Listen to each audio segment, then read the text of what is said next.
하나님 주권 시리즈 6번째 시간, 믿음의 재건축, 다시 세우시는 다윗의 장막이라는 말씀의 제목으로 거룩하신 주님의 말씀 전하겠습니다.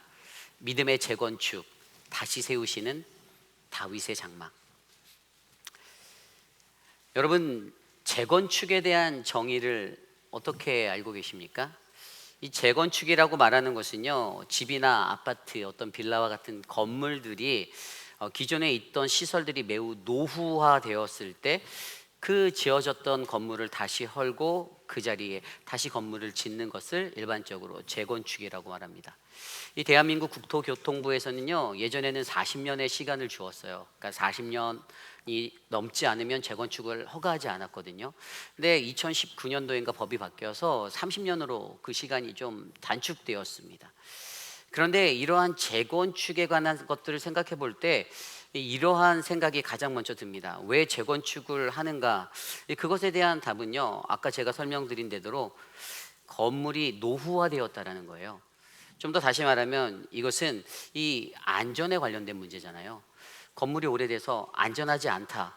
그러니 사람들이 살고 있을 때 그 삶의 질이 떨어질 수 있다, 저하되었다라고 사람들이 판단하기 때문에 그 건물이 가져야 하는 가치가 있고 그 가치에 대한 값어치를 해야 되는데 그것이 이루어지지 않기 때문에 결국에 집값도 떨어질 것이고 안전하지 않다라는 인식이 생겨서 이 건물은 지금 위험해라는 상태를 나타내주는 현 상태가 바로 그 재건축을 하려는 건물들에 대한 진단이라는 것이죠. 그리고 그들의 삶의 질이 저하되기 때문에 그 건물을 다 헐어버리고 그것에 다시 용적률도 더 높은, 더 좋은, 그러니까 뭐 옛날에는 5층짜리였는데 뭐 몇십 층짜리로 다시 더 높은 건물을 지어서 더욱더 멋지고 아름다운 새로운 건물로 만들어야겠다. 이것이 바로 재건축에 관한 일반적인 상식입니다. 근데 우리가 살아가는 이 믿음의 사람들의 신앙생활도요, 여러분, 이 재건축이 굉장히 중요합니다. 이게 무슨 말인가 하면 아까 제가 말씀드린 대로 건물에 관한 물리적인 재건축은 노후 불량이라는 안전성에 기인하고 그 값어치가 하락되고 그 가치가 그 값어치를 하지 못하는 것에 대한 것인데요, 우리들의 신앙도 우리가 거룩하신 하나님의 존전, 하나님의 성전에 거하며 살아갈 때 하나님의 몸된 교회가 그 제 역할, 값어치의 역할을 하지 못하여서 우리들의 신앙에 안전 불감증이 생기고 우리들의 신앙에 위기가 놓이게 되면 그때 하나님의 결단은 오늘 우리가 들여다본 아모스서 9장의 말씀처럼 이 제단을 내가 헐어버리겠다, 이 성전을 내가 헐겠다 라는 하나님의 무서운 선포로 전달된다는 것입니다. 저와 여러분들이 하나님을 향한 온전한 예배자로 성숙한 신앙인으로 거듭나는 믿음의 사람들로 성장하기 위한 터전이 저는 아름다운 우리 교회가 되기를 간절히 소망합니다. 그리고 하나님께서는 그러한 우리 교회를 향하여서 그러한 심판의 메시지, 내가 이 제단을 헐고 다시 그곳에 다윗의 장막을 세우겠다라는 그 믿음의 소망을 띄우시는 이유는 바로 저와 여러분으로 하여금 그저 마주하는 심판을 바라보라는 것이 아니라 그 속에서 하나님이 우리들을 더 안전한 신앙인으로, 온전한 신앙인으로 값어치 있는 그 값진 신앙인의 삶을 살게 만들기 위한 하나님의 계획임을 기억하시고 오늘 말씀 속에서 하나님이 우리에게 말씀하시는 믿음의 재건축, 다시 세우시는 다윗의 장막에 관하여 함께 들어보기를 소망합니다. 오늘 이 시간 우리에게 주시는 귀한 말씀 속에서 저와 여러분들에게 주시는 하나님의 음성을 온전히 듣는 우리 모두가 되시기를 간절히 축원합니다. 오늘 첫 번째로 믿음의 재건축, 다시 세우시는 다윗의 장막, 오늘 첫 번째 말씀은요, 바로 하나님을 향한 예배의 본질을 회복해야 한다는 것입니다. 하나님을 향한 예배의 본질을 회복하라. 오늘 이 부분의 말씀이 1절에서 4절까지 나와 있어요. 그런데 이 말씀은 집을 무너뜨리시는 하나님에 관한 이야기입니다. 하나님이 그의 성전, 하나님이 가장 아끼시는 성전, 그의 성전을 헐어버리고 계시는 장면이에요. 오늘 말씀 1절은 이렇게 시작됩니다. 내가 보니 주께서 제단 곁에 서서 이르시되 기둥머리를 쳐서 문지방이 움직이게 하며 그것으로 부서져서 무리의 머리에 떨어지게 하라. 내가 그 남은 자를 칼로 죽이리니 그 중에 한 사람도 도망하지 못하며 그 중에서 한 사람도 피하지 못하리라. 아멘. 얼핏 들으면 굉장히 무서운 말씀입니다. 그런데 이 말씀에서 아모스, 바로 이 저자가 내가 보니 자신의 두 눈으로 목격하니 무엇을 보았나요? 주님이 제단 곁에서 이것들을 하시는 것들을 보는 거예요.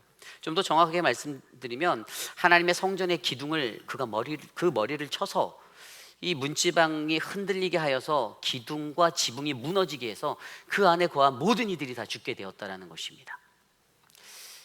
굉장히 무섭게 들리는 이 말씀이지만 집을 무너뜨리시는 하나님, 하나님이 가장 사랑하는 성전, 그의 임재의 자리를 그가 직접 그의 손으로 무너뜨리시는 그의 가슴 아픈 이 마음을 우리는 읽어야 합니다. 왜 하나님께서 그가 그토록 아끼시는 하나님의 거룩한 성전을 이렇게 무너뜨리실까? 오늘 우리가 여태까지 묵상한 아모스서 1장부터의 모든 얘기가 그 정답을 이미 우리에게 주었어요. 그 이유는 바로 하나님의 성전이 변질되었기 때문이에요. 그래서 그 성전이 기능적으로 온전한 본래의 본질적인 그 역할을 감당하지 못했습니다. 우리가 앞서서 살펴보았을 때 아모스서 4장 지난 주일의 말씀에 제가 이러한 말씀을 드렸어요. 형식적인 종교 행위가 있었어요. 그래서 4장 4절 말씀에 보면 뭐라고 나와 있냐면 베델에 가서 범죄하고 길갈에서 죄를 더한다라는 말씀이 있었습니다. 하나님께 예배드리러 나아간 자리에서 하나님 앞에서 더 범죄하게 되고 하나님을 만나러 간 자리에서 그 죄가 더 깊어져만 갔다라는 거예요. 왜죠? 북이스라엘 자체가 쌓아놓았던 하나님의 거룩한 성소를 더럽혀 놨던 그 부패함과 종교적 죄악들로 인해서 그렇게 된 거잖아요. 종교적인 형식주의, 유대교적 바리새주의들이 그들의 삶에 틈타들었고 율법주의가 그들을 휘저어서 그들은 한 사람의 종교 활동을 하는 사람들이었지 전심으로 하나님을 구하고 하나님께 나아가는 그러한 모습에 전심을 다한 하나님을 향한 예배가 끊어지게 되었다는 사실입니다. 분명히 지난주 말씀 속에서 그들이 그 희생 제사를 드리는 거, 우리가 일반적으로 아침마다 드리는 상번제를 드릴 때 히브리어 올라라는 단어가 쓰이지 않고 상번제를 의미하는 올라라는 단어가 아니라 제바흐라는 단어가 쓰여져서 그들이 하나님이 요구하신 대로 예배드리지 않고 자신의 마음대로 상번제를 변형시켰다라고 제가 설명드렸죠. 기억나십니까? 그리고 11조 생활을 할 때도 지난주의 말씀 속에서의 아모스서 4장의 말씀의 11조는 3년마다 드리는 구제와 긍휼을 위한 특별한 11조의 헌금이었는데 본인들은 3일마다 그것들을 내면서 자부했다라는 거예요. 그리고 세 번째로 말씀드렸던 게 수훈제를 말씀드렸어요. 누룩 없이 드리는 제사여야 하는데 누룩 있게 해서 드렸던 그들의 마음대로 하나님의 예배를 바꿔버렸던 제사. 그리고 낙헌제, 하나님이 받으실지 받지 않으실지 알 수 없는 제사였는데 그들은 낙헌제를 드리고 자신들의 입을 벌려 내가 낙헌제를 드렸노라라고 외치며 자랑했다라고 설명하였습니다. 이 모든 일들이 어디서 일어났습니까? 형식적인 종교 행위, 자신의 삶에 맞추어진 종교 행위, 하나님이 원하는 방법으로, 하나님이 기뻐하시는 방법으로 예배드리지 않는 자들에게 일어났던 불행한 삶이었습니다. 그리고 거기까지였나요? 그 너머에서 하나님께서 내가 너희에게 이렇게 하였는데 너희는 내게로 돌아오지 않았다라는 그 관용구를 5번이나 비춰주시며 여전히 완고하고 완악하여서 하나님께로 돌아가지 않고 회개하지 않던 그들의 완고한 모습들이 바로 성전 안에 만연해 있었다라고 설명하고 있습니다. 그러면서 아모스서 5장으로 넘어오면요, 하나님께서 뭐라고 말씀하셨냐면 아모스 5장 21절 24절 내가 너희 절기들을 미워하며 멸시하여 너희 성회들을 기뻐하지 아니하나니 너희는 내게 번제나 소제를 드릴지라도 내가 받지 아니할 것이요 너희의 살찐 희생이나 화목제로 내가 돌아보지 아니하리라. 내 노래 소리를 내 앞에서 그칠지어다 내 비파 소리도 내가 듣지 아니하리라. 오직 정의를 물같이 공의를 마르지 않는 강같이 흐르게 할지어다. 아멘. 하나님 그분의 선택, 그분의 결단은 내가 너희들의 예배 받지 않겠어. 그렇게 형식적이고 종교주의에 빠져있는 그런 예배 나는 못 받아라고 말씀하시며 정의를 물같이 공의를 마르지 않는 샘같이 흐르게 할 거라 선포하십니다. 그래서 오늘 말씀 1절과 4절 사이에 1절 후반절부터 하나님의 심판이 선포되어지고 있어요. 하나님께서 심판하시겠다라고 말씀하시는데 뭐라고 말씀하셨죠? 1절 후반부 말씀에 보면요, 그 중에 한 사람도 도망하지 못하고 그 중에 한 사람도 피하지 못할 것이다 라고 말합니다. 한 사람도 남는 자 없이 다 도망할 수 없어. 이 심판을 피할 수 없어. 그리고 2절 말씀에 보면 끝까지 쫓아가. 어디까지요? 스올까지, 지옥까지라도 쫓아가서 심판하겠다 말씀하세요. 그리고 3절 말씀에도 갈멜산 꼭대기에 숨어도, 바다 밑에 숨어도, 원수들에게 포로로 잡혀가도 내가 니네 끝까지 쫓아가서 심판할 거야 라고 하나님이 그렇게 선포하고 계십니다. 그러한 하나님에 대해서 오늘 아모스 저자는 5절 6절을 통해서 주 여호와는 만군의 여호와, 땅을 만져 놓게 하시는 그러한 전능하신 하나님, 그의 이름은 여호와라고 선포하며 그들이 갖고 있는 그러한 죄악된 모습들의 심판을 그 전능하신 하나님 앞에서 절대로 피할 수 없다라고 설명해 주고 있습니다. 조금 더 그들이 가졌던 죄악된 모습을 오늘 말씀에서는 한 가지 더 짚어주는데, 그것이 바로 선민으로서 차별성을 갖고 살아가야 하는, 구별됨이 있어야 하는 이스라엘 백성들이 그 차별함 없이 살게 되었을 때 하나님께서는 반드시 그것을 심판으로 구별하시는 분이시라는 것들을 강조해 주고 있어요. 오늘 말씀 7절 이후의 말씀에 보면 여호와의 말씀이니라 이스라엘 자손들아 너희는 내게 구스 족속 같지 아니하냐. 내가 이스라엘을 애굽 땅에서, 블레셋 사람을 갑돌에서, 아람 사람을 기르에서 올라오게 하지 아니하였느냐. 보라, 주 여호와의 눈이 범죄한 나라를 주목하노니 내가 그것을 지면에서 멸하리라. 그러나 야곱의 집은 온전히 멸하지는 아니하리라. 여호와의 말씀이니라. 보라, 내가 명령하여 이스라엘 족속을 만국 중에서 체질하기를 채로 체질함 같이 하려니와 그 한 알갱이도 땅에 떨어지지 아니하리라. 아멘. 하나님께서요 이스라엘에 대한 언약의 희망을 잠깐 살짝 남겨놓으세요. 요셉의, 야곱의 집은 온전히 멸하지 않겠다. 하나님의 언약 때문에 내가 너희들을 심판하지만 남은 자를 남겨두실 거라는 소망의 메시지를 주시면서 하나님께서 그 이후에 9절 말씀에 체질한다라는 이 키질을 해서 쭉정이와 알곡을 내가 반드시 가려낼 거야라는 하나님의 이 구별함에 관한 것들을 이야기합니다. 여러분, 많은 사람들은 우리 하나님은요 모두에게 평등하고 그 누구도 차별 없으신 하나님이라고 믿으시죠. 그런 분이 맞지만 하나님의 마지막 날에 그의 심판대 앞에서 하나님은 반드시 우리를 쭉정이와 알곡으로 가려내십니다. 그게 더 중요한 거예요. 우리가 누구든지 하나님 앞에 차별 없이 그의 복음을 접하고 그의 구원의 자리에 갈 수 있지만 더 중요한 것은 그날에, 마지막 날에 과연 우리가 그분의 그 체질 앞에서 과연 나는 알곡이 될 것인지 쭉정이가 될 것인지, 우리는 반드시 그분의 심판을 피할 수 없다라는 이 사실을 우리는 명심하셔야만 합니다. 하나님 그분이 오늘 말씀에서도 주목하여, 내가 그들에게 주목하여 보겠다라고 얘기하잖아요. 4절과 8절에 두 번 반복해서 주목하여 보겠다. I will fix my eye upon them. 그들에게 내 눈을 고정시키겠다. 뭐죠? 하나님은 우리를 늘 감찰해 보시겠다라는 거예요. 365일 우리 교회가 가지고 있는 24개의 감시 카메라보다 하나님이 더 우리를 정밀하고 세밀하게 조목조목 하나하나 다 들여다 보시겠다라고 말씀하시는 겁니다. 그래서 여러분, 저와 여러분들의 삶에 우리에게 정말 중요한 것은요, 우리가 하나님의 심판대를 두려워하는 마음으로 오늘 하루하루를 살아가셔야 한다는 것입니다. 우리가 앞서서 아모스의 이야기에서 배웠던 것처럼 그들이 예배의 본질을 무너뜨렸어요. 자기의 마음대로, 나의 편한대로 예배드렸습니다. 우리의 삶 속에서도요, 요즘 현대 모던이지만 이 현대 사회의 교회들도 예배를 자기들의 입맛에 맞춰 변형할 때가 많이 있어요. 물론 우리 교회도 그런 예배들이 있죠. 약간 프로그램화된 것 같은. 그래서 더욱더 중요한 것은 그러한 예배들을 설계하기 전에 하나님이 우리에게 바라시는 예배가 무엇인지를 주님께 구하고 바라는 것입니다. 하나님께 예배드리는 것, 하나님을 향한 예배의 본질을 회복하는 것, 이것이 우리에게 정말로 중요한 것이에요. 시대가 변했으니까 요즘 세대는 트렌드적으로 뭐 수요 예배 안 드려도 돼, 뭐 집에서 요즘에 온라인 유튜브 누르면 바로 나오는데, 그런 삶이 아니라 하나님께서 우리에게 말씀하신 하나님의 방법대로, 하나님의 원하시는 그 방법대로 하나님께 예배드리며 하나님을 기쁘게 하는 저와 여러분, 우리 모두가 되시기를 간절히 소망합니다. 그렇다면 그때 우리는 이런 생각을 할 수가 있어요. 아니, 그렇다면 우리가 도대체 어떻게 예배를 드려야 하는가? 우리가 어떻게 예배를 드려야 하나님이 말씀하신 예배의 본질이 잘 담긴 예배인가? 그것에 대해서 가장 잘 나타나는 말씀이 저는 요한복음 4장의 이야기에 나와 있다고 생각합니다. 요한복음 4장의 말씀에 보면요, 유대를 떠나 다시 갈릴리로 가시는 예수 그리스도, 그분이 바로 사마리아를 통과하여야 한다라는 이야기, 그곳에서 만난 수가성에서 만난 수가성의 한 여인의 이야기가 나옵니다. 북이스라엘의 사마리아 여인.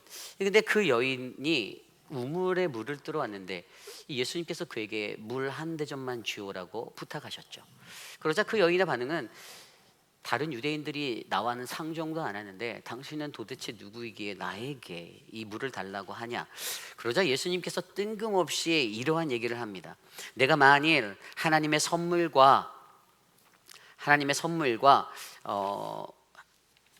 물을 달라는 이가 누구인지를 알았더라면 내가 그에게 구하였을 것이거니와 그가 내게 생수를 줄 것이다.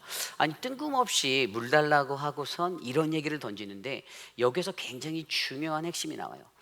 예수님께서 그녀에게 주시고자 하셨던 것, 아니 지금 여기 물들 그릇도 없고 이 우물은 깊은데 당신 아무것도 없는데 당신이 나에게 그걸 어떻게 줘요? 라고 묻는 그 여인에게 하나님의 선물과 물 달라는 사람이 누구인지를 내가 아는 것이 중요하다.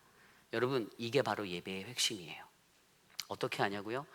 이 말씀 뒤에, 이 말씀 요한복음 4장 후반부에 가면요, 그 여인이 또 다른 질문을 하나 던져요. 왜냐하면 이제 그 얘기를 하고 예수님께서 내 남편을 데려와라 하면서 그 여자가 5번 결혼했고 지금 사는 남편도 네 남편이 아니야 얘기하니까 이 여인의 반응이 뭐라고 나왔냐면, 주님, 내가 당신을 보니까 당신은 선지자이십니다. 우리 조상들은 이 산에서 예배하였는데 당신들의 말은 예배할 곳이 예루살렘에 있다라고 하더군요. 무엇이 맞습니까? 라고 이런 질문을 또 드려요. 사마리아 사람들이 예배했던 장소는 그림신산입니다. 축복과 저주가 있었던 에발산과 그림신산 중에 그림신산에 모여서 그들은, 사마리아 사람들은 예배를 드렸어요. 그리고 사마리아 사람들의 특징은 하나가 모세 오경만 믿습니다. 다른 것들은 믿지 않아요. 그러니 그들의 삶에 메시아에 대한 개념은 알지만 하나님의 아들로 오신 예수 그리스도가 자신의 눈앞에 있다는 것을 전혀 믿지 못했던 신앙의 삶을 살았겠죠. 그래서 그러한 질문을 하는 그녀에게 예수님께서 뭐라고 말씀하십니까? 그것이 바로 오늘 말씀에 굉장히 중요한 건데요, 요한복음 4장 23절 24절, 아버지께서 참되게 예배하는 자들은 영과 진리로 예배할 때가 오나니 곧 이때라. 아버지께서는 자기에게 이렇게 예배하는 자들을 찾으시니라. 하나님은 영이시니 예배하는 자가 영과 진리로 예배할지니라. 아멘. 그녀의 도대체 유대 사람들은 예루살렘에 가서 예배하라고 하고 우리들은 그림신산에서 정말 정성껏 예배 드리는데 뭐가 틀렸어요? 뭐가 맞아요? 라고 묻는 그녀 앞에 하나님은 영과 진리로 예배하는 자, 앞서서 그녀에게 영생에 관한 그 물 한 그릇 달라고 하며 가르쳐 주셨던 하나님의 선물 성령과 바로 물 달라는 이가 누구인지, 예수 그리스도가 누구인지 아는 이 두 가지가 확실해야 하나님께서 그 예배를 받아주신다는 예배의 본질적인 원리를 선포해주고 계시는 거예요. 여러분, 세상에 사는 저와 여러분, 우리 모두가 하나님을 예배할 때 우리에게 무엇이 필요합니까? 전자드럼이요? 신디사이저? 베이스 기타? 멋진 성가대? 여러분, 그것보다 더 중요한 게 바로 성령이시고 바로 예수 그리스도이심을 믿으시기 바랍니다. 저와 여러분들에게 영이신 성령 하나님, 그리고 진리 되시는 바로 그분의 말씀 예수 그리스도, 그 말씀이 우리에게 있어 우리가 하나님을 예배할 때 우리의 예배는 사마리아 사람들이 가졌던 열정, 마음 가득한 것, 하지만 하나님이 말씀하신 그 자리가 아닌 그림신산에서 예배했잖아요. 그런데 유대인들은 그 말씀을 따라 예루살렘에서 예배를 했지만 마음이 없는 예배를 드렸어요. 그래서 오늘 이 시대를 살아가는 우리들의 마음에 영과 진리로 예배하면 우리의 마음과 우리의 태도를 담아 하나님의 말씀의 법칙을 따라 드려지는 거룩한 예배가 이곳에서 일어나 성령 하나님의 은혜가 이곳에서 충만하게 될 줄 저는 확신합니다. 그러므로 여러분, 하나님께서 오늘 그의 집, 그의 성전을 무너뜨리시는 그 이유는요, 바로 우리를 향하여 하나님을 향한, 나를 향한 예배의 본질을 너희가 회복해야 한다. 너희가 잃어버렸던, 북이스라엘이 잃어버렸던, 남유다가 잃어버렸던 예배에 관한 본질, 너희의 입맛에 따라, 너희의 생각에 따라, 너희의 마음대로, 너희의 스케줄에 따라 드렸던 예배의 모든 것들을 파하고 내가 너희에게 원하는 영과 진로로 주님께 나와 나에게 나와 예배해라 라는 그 믿음의 말씀을 저와 여러분들이 기억하시기를 간절히 바랍니다. 이것이 오늘 말씀의 첫 번째 믿음의 재건축, 다시 세우시는 다윗의 장막으로 바로 첫 번째 하나님을 향한 예배의 본질을 회복하라입니다. 오늘 두 번째로 우리가 다시 세우는 다윗의 장막으로 나아가기 위해서 믿음의 재건축, 우리는 무엇을 해야 할까요? 두 번째는 바로 열방을 향한 하나님 나라 복음의 확장을 회복하셔야만 합니다. 열방을 향한 하나님 나라 복음의 확장을 회복하셔야 합니다. 여러분, 이것은 하나님께서 집을 다시 세우시는 다윗의 장막으로의 이야기예요. 오늘 말씀 11절과 그 이후의 말씀에 나와 있습니다. 그날에 내가 다윗의 무너진 장막을 일으키시고 그것들의 틈을 막으며 그 허물어진 것을 일으켜서 옛적과 같이 세우고 그들이 에돔의 남은 자와 내 이름을 일컫는 만국을 기업으로 얻게 하리라. 이 일을 행하시는 여호와의 말씀이니라. 여호와의 말씀이니라. 보라, 날이 이를지라. 그때에 파종하는 자가 곡식 추수하는 자의 뒤를 이으며 포도를 밟는 자가 씨 뿌리는 자의 뒤를 이으며 산들은 담포도주를 흘리며 작은 산들은 녹으리라. 내가 내 백성 이스라엘에 사로잡힌 것을 돌이키리니 그들이 황폐한 성읍을 거주하며 포도원들을 가꾸고 그 포도주를 마시며 과원들을 만들고 그 열매를 먹으리라. 내가 그들을 그들의 땅에 심으리니 그들이 내가 준 땅에서 다시는 뽑히지 아니하리라. 내 하나님 여호와의 말씀이니라. 아멘.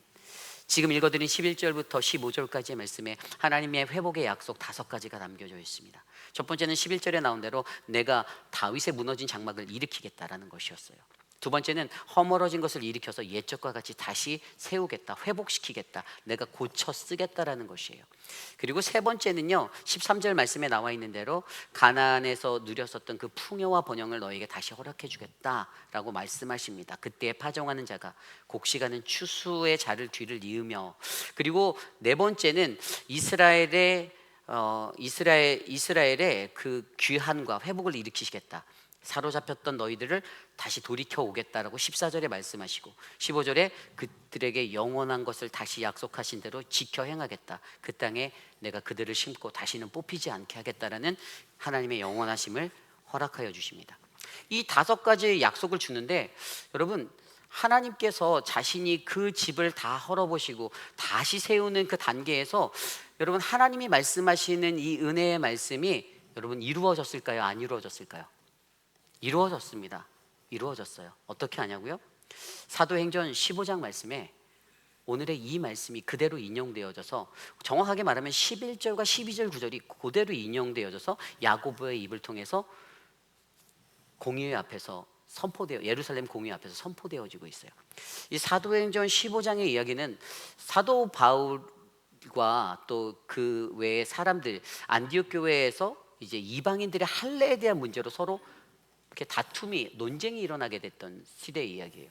그러다 보니까 예루살렘 공회로 베드로와 야고보와 사도 바울과 보내서 이거를 좀 규명을 받자. 그래서 보내는 거예요. 예전에 저희가 말씀에서 사도행전 15장에 들었거든요. 그때 그들을 보냈는데, 그때 공의의 장로들 앞에 섰을 때 베드로가 가장 먼저 이렇게 증언을 합니다. 나는 이방인에게 복음을 전하시려는 그 당신의 하나님의 뜻에 오래전부터 선택받은 사람이다. 당신들 중에 하나님이 나를 택하셔서 이방인에게도 복음을 전하려고 나를 쓰시는데, 하나님이 우리와 같이 저들에게도 동일한 성령을 주셨고 그들이 그 안에서 믿고 있다. 제가 풀어서 패러프레이즈해서 말하는 거예요. 그렇게 믿고 있다. 그런데 너희는 하나님을 시험해서 우리 조상도 지우지 못한 그 멍에를 지금 이곳에 있는 제자들에게 씌우냐라고 베드로가 이야기합니다. 그러면서 그가 강력히 말했던 것, 그들이 우리와 동일하게 주 예수 그리스도의 은혜로 구원받는 것을 나는 믿습니다라고 변론해요, 베드로가. 그리고 이 얘기가 딱 끝나자마자 야고보가 바로 이것에 이어서 했던 말이 사도행전 15장 15절 18절, 선지자들의 말씀이 이와 일치하도다. 기록된 바 이후에 내가 돌아와서 다윗의 무너진 장막을 다시 지으며 또 그 허물어진 것을 다시 지어 일으키리니 이는 그 남은 사람들이 내 이름으로 일컬음을 받는 모든 이방인들로 주를 찾게 하려 함이라 하셨으니 즉 예로부터 이것을 알게 하시는 주의 말씀이라 함과 같으니라. 아멘. 뭐라고요? 야고보를 통해서 선포되어진 말씀은요, 지금 우리가 이렇게 땀 흘리며 복음을 전하고 다니는 그 이유는 단 한 가지, 하나님께서 우리에게 말씀하신 것들, 예전에 말씀하신 아모스서를 통해서 말씀하신 그것을 이루려고, 내 이름으로 일컬음을 받은 모든 이방인들로 주를 찾게 하려고 하는 바로 만민의 하나님, 만국을 본인의 하나님의 기업으로 삼으시겠다는 그 하나님의 약속을 우리가 믿기 때문이다라고 선포하고 있는 것이에요. 여러분, 열방을 향한 하나님 나라의 복음이 확장되는 것들, 회복되는 것이요, 하나님께서 성전을 재건하시려고 하셨던 가장 가까운 최고의 목표였습니다. 하나님이 자신의 손으로 그 성전들을 무너뜨리시고 다시 쌓겠다라는 것을 하였을 때는 유대인들이 가지고 살아갔던 유대교적 배타주의, 자신들만이 옳고 나만 선택받았다라는 자신들만의 선민주의를 벗어난 복음, 그들이 제안하였던 복음에 확장되어져서 누구나 그 누구도 세상의 모든 사람이 땅끝까지 이르러 하나님의 복음 앞에 설 수 있다라는 정확한 하나님 나라의 복음의 원리를 그들에게 가르쳐주고 제시하여 주시는 것이었어요. 그 증명이 바로 사도행전 15장에서 그들을 통해서 복음을 전하는, 이방인들에게 복음을 전하는 그들을 통해서 증명되어졌던 것이죠. 여러분, 저와 여러분 우리의 삶에도, 저는요, 하나님의 이 본질적인 열방을 향한 하나님 나라의 복음의 확장의 회복을 우리가 성전을 다시 쌓을 때 회복해 내시기를 간절히 부탁드립니다. 우리의 교회, 사랑하는 회의빛 아닌 장로교회가 왜 선교를 갑니까? 왜 선교를 가죠? 이번 여름 단기 선교 7월에 가는 거, 아니 7월달 아직도 멀었는데 왜 벌써부터 기도하고 그래 라고 생각하는 분은 없겠지만, 우리가 1년 전부터 모집을 하고 여러분께 광고하는 거, 여러분, 교회의 본질은 선교회에 있어요. 우리는 선교를 놓을 수 없습니다. 우리가 잘 알고 있는 마태복음 말씀, 여러분, 마태복음 28장 18절에서 20절 말씀, 예수께서 나와 말씀하여 이르시되 하늘과 땅의 모든 권세를 내게 주셨으니 그러므로 너희는 가서 모든 족속으로 제자를 삼아 아버지와 아들과 성령의 이름으로 세례를 베풀고 너희는 내가 가르쳐 분부한 모든 것을 가르쳐 지키게 하라. 보라, 땅끝까지 내가 너와 함께 있으리라. 이 그레이트 커미션이라는 이 지상명령 성취를요, 우리 교회는 포기할 수 없는 거예요. 왜 추운 날씨에 우리 교회 노방전도팀이 나가서 그 베스트바이 사거리 앞에 스키버로드 거기에서 뭐 열심히 한국말로 큰 소리로 찬양할까요? 왜 마이크까지 사다가 우리가 마이크 음향까지 설치해놓고 동네방네 찬양할까요? 하나예요. 이방인들에게 하나님의 그 복음이 전달되어 있는 것을 우리는 원합니다. 어떠한 방법으로든 하나님의 복음이 그들의 마음 가운데 전달되기를 우리는 원하는 거예요. 다른 것은 없습니다. 그래서 여러분들 자원해 주셔야 돼요. 단기 선교, 아직 내 나이가 며칠 아직 젊은 18 청춘이십니다. 다 가실 수 있어요. 한 분이라도 더 가주셔야 됩니다.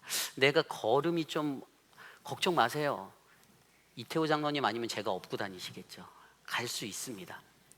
여러분들이 마음을 모아주셔서 복음을 전하러 도미니카로 가셔야 돼요. 저희가 지금 열 몇 명 이렇게 지원되어 있죠. 작년에 20명 넘게 갔죠.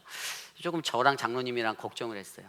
더 많은 분들이 가셔야 되는데, 여러분들 마음의 믿음의 결단을 하시고 하나님의 선교를 향해서 여러분들 하나님 나라의 복음의 확장의 회복을 위해서 여러분들 함께 동참해 주시기를 부탁드립니다. 이제 말씀을 정리하고자 합니다.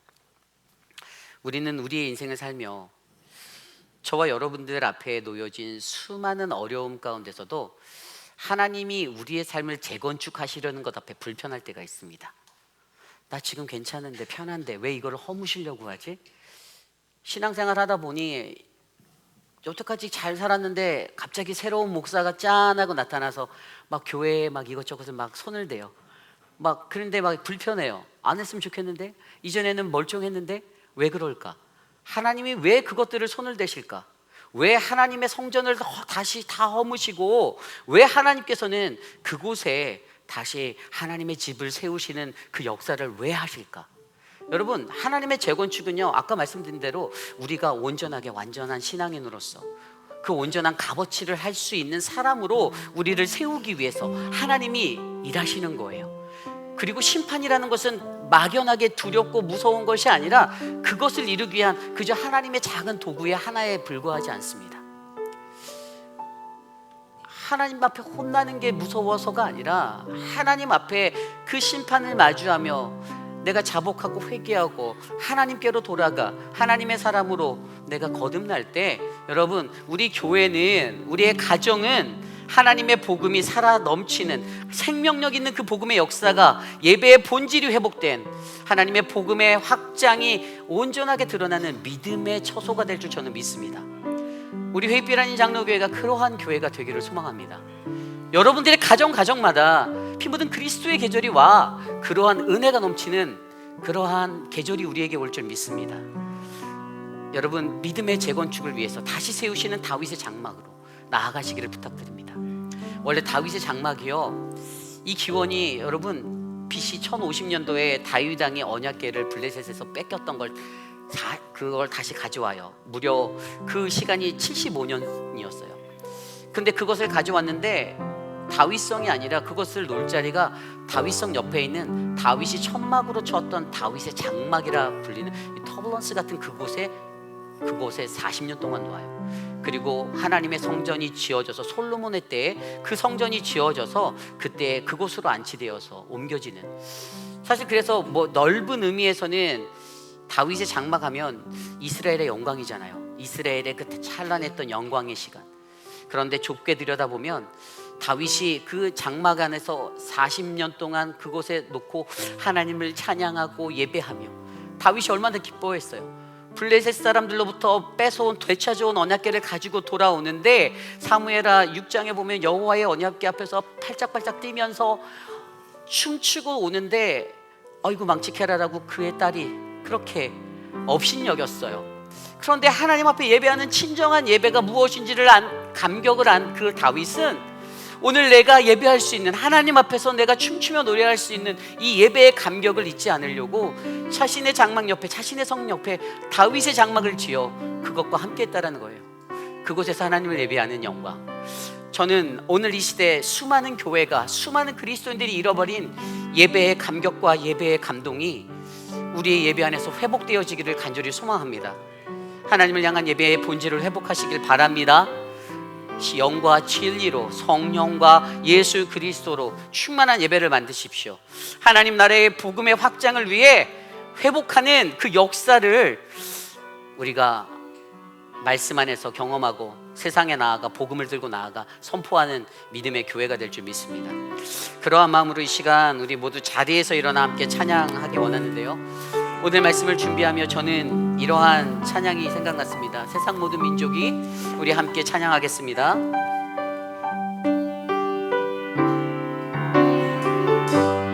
함께 찬양합니다. 세상 모든 민족이 쉬지 않으시는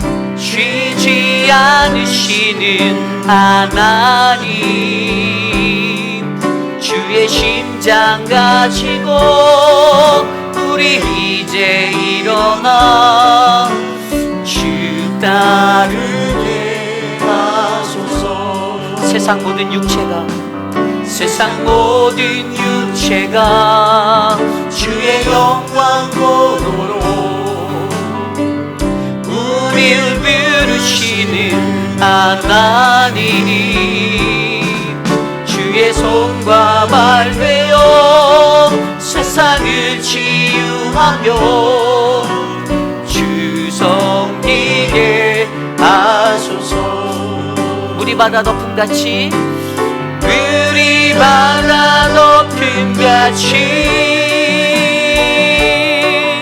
여호와의 영광을 인정하는 것이 온 세상 가득하리라. 우리 바다 높음같이, 우리 바다. 우리 처음부터 다시 고백해볼까요? 세상 모든 민족이 구원을 얻기까지 쉬지 않으시는 하나님, 날이 주의 심장 가지고 우리 이제 일어나 주 따르게. 세상 모든 육체가 주의 영광 보도록 우릴 부르시는 하나님, 주의 손과 발 되어 세상을 지하며 주 섬기게. 물이 바다 높음같이 물이 바다 높음같이 여호와의 영광을 인정하는 것이 세상 가득하리라. 물이 바다 높음같이 바다 높음같이 물이 바다 높음같이 물이 바다 높음 보리라. 그날에 보리라. 그날에 주의 영광 가득한 세상 우리는 듣게 되리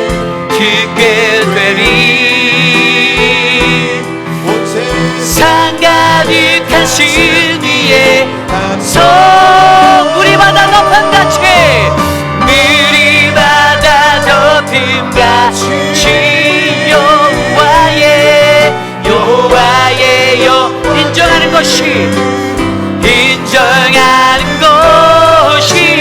온 세상 물이 바다 높음같이 물이 바다 높음같이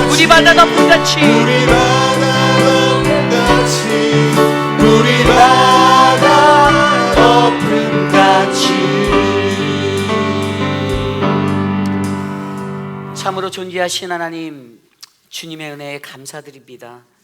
세상 모든 민족이 구원을 얻을 때까지, 하나님 물이 바다 덮을 때까지, 하나님 주의 영광 가득한 세상 우리가 주님과 함께 동행하기를 간절히 소망합니다.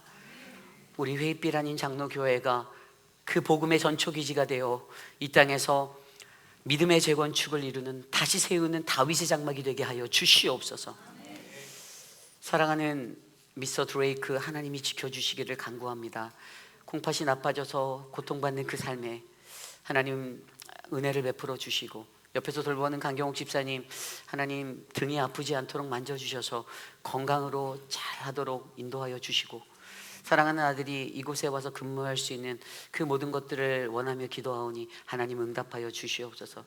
사랑하는 우리 미스터 라빈슨, 하나님 탈장 수술을 했어야 했는데 하나님 뇌졸중이 작게 찾아와 하지 못하였습니다. 그 모든 것들을 돕는 김영순 장로님 만져주시고 새 힘을 주셔서 담대하게 하시고 모든 것들이 잘 회복되어 탈장 수술 무사히 마칠 수 있도록 은혜를 베풀어 주시옵소서. 사랑하는 지윤초 권사님의 회복을 도와주시니 감사합니다. 하나님 강건케 하시고, 사랑하는 우리 박문자 집사님, 한영숙 집사님, 사랑하는 유관현 집사님, 그 모든 분들의 삶에 하나님 함께 하셔서 하나님 영원토록 주와 동행하는 은혜를 베풀어 주시옵소서. 지금은 우리 구주 예수 그리스도의 무한하신 은혜와 그 크신 하나님의 사랑하심과 성령 하나님의 감화감동 교통하심의 역사가 믿음의 재건축, 다시 세우시는 다윗의 장막으로 나아가고자 결단하는 우리들의 마음 가운데 하나님, 내가 주님을 향한 예배의 본질을 회복하겠습니다. 영과 진리로 예배하겠습니다. 하나님 나라의 열방을 향한 그 복음의 확장을 내가 회복하여 어느 곳에든지 주의 부르심 따라 나아가겠습니다라고 다짐하는 사랑하는 우리 회입빛 아닌 장로교의 모든 성도님들, 오늘 이곳에 나와 주께 예배드리는 믿음의 권석들 머리머리 위에 저들의 가정과 자녀와 삶의 터전 위에 지금으로부터 영원토록 함께 하시기를 간절히 축원하옵나이다. 아멘.